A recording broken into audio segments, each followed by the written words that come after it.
I'm Amanda Valentine. Welcome to Pound This. Pound This is a realistic look at health, the whole picture, every aspect of mental and physical health.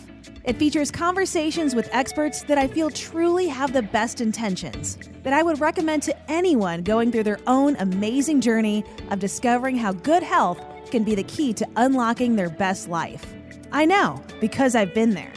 I really want to share with you my personal journey and why I started this podcast and why it's so deeply important to me and has literally changed my life. I've struggled with my weight, body image, and mental health for my whole life. I grew up an obese child and teenager, enduring emotional and physical abuse. I then spent a decade trying every fad diet, yo-yo dieting, and completely avoiding any exercise, then hit a breaking point at the end of 2011. I was binge eating to the point of pain and secret eating every single night, binge drinking with my friends, and didn't feel like I was living the life I wanted at all. I made a New Year's resolution in 2012 and resolved to make the best decision possible in every moment, to give myself grace, to make healthier choices, to truly live a life I loved. Not just to be a certain size or try to be lovable because I was in a more socially acceptable body. Through that process, I lost over 100 pounds and truly started healing my relationship with myself and my health. It's hard though, especially when you're doing it alone, which is why I started this podcast, to help guide you on your journey, to let you know you're not alone. I spent my childhood obsessed with listening to the radio. I felt like I had friends there, even if I didn't know them personally. I felt a connection that I didn't feel in my personal reality. So I spent my entire adult career on the radio trying to recreate that special connection. But I truly found my voice when I started this podcast in 2018. I share everything in my own journey with mental and physical wellness, the good, the bad, and the really ugly, as well as my transformation from radio personality to a certified nutritionist and personal trainer. The journey into a healthier life can be a brutal one, especially when there are so many voices telling you what's right, what's wrong, and throwing sales pitches at every corner. Pound This serves as a guide on your journey, a guide to good information, good people, a good laugh, and a good cry. There have been truly amazing yet heartbreaking conversations, like when I talked to tween girls about body image. So, Saisha, what did you write in your proposal? Why you wanted to talk about this? I said that I didn't really like the way I looked. I wasn't proud of myself. And I just wanted to be skinnier and be more healthy because my blood pressure is too high and I'm kind of scared because I'm on the verge of getting diabetes. And did your doctor tell you that? My mom told me that because she heard it from my doctor because I had to get the finger stick. And my blood pressure was like really high up and I didn't like it. I'm really scared because I don't want to get diabetes because my dad's grandma died from it and it's just scaring me a lot. Conversations with therapists about eating disorders. I would then just massively eat like giant bags of baby carrots. Mm-hmm. And so I would take just massive amounts of quote unquote healthy food and try to feed that binge to kind of work my way out of it until I could get to a point where I could really think about why am I doing this? Well, I just have to say this because it's so funny that you bring up the baby carrots. There was a campaign probably about 10 years ago that the baby carrot industry put out, and their logo or their phrase that they were using in all their advertisements was binge better.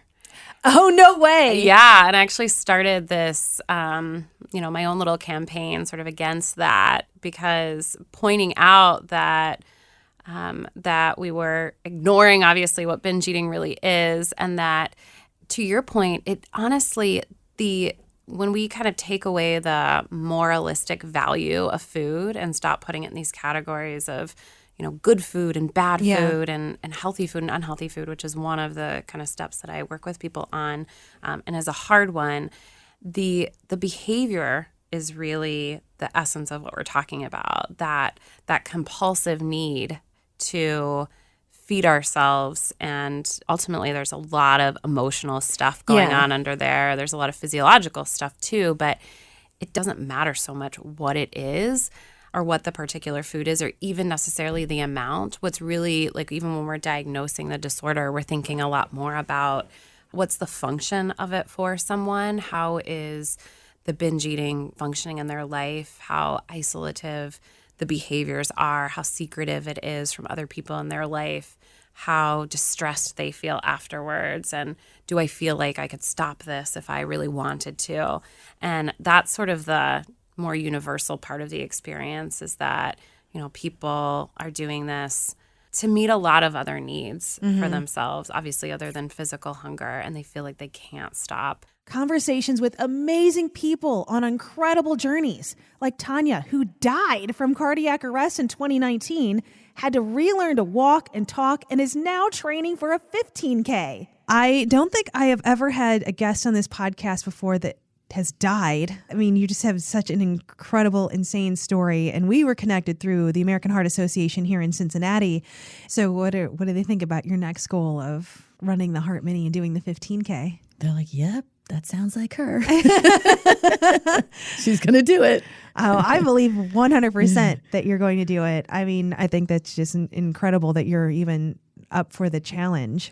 I just think you could probably just do anything you wanted to in this life. I feel like anybody can, just setting your mind to little goals, right? Little goals. I spent the past year and a half just walking before I ever started running, right? Yeah. Little goals, and knowing you'll have setbacks, and accepting, yes, setbacks are a part of achieving a goal.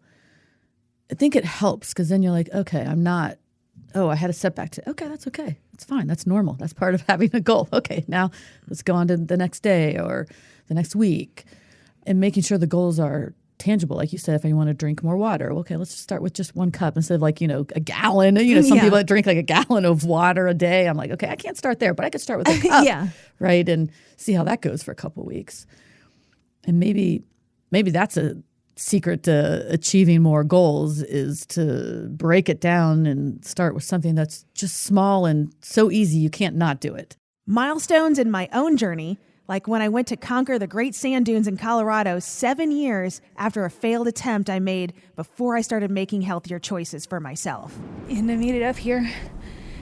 It's really freaking cool.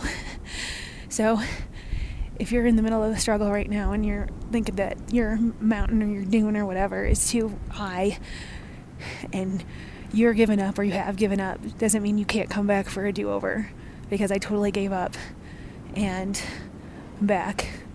You can do whatever you set your mind to. It might take you all day, walk that marathon, run that 5K, just make it up a flight of stairs without getting out of breath.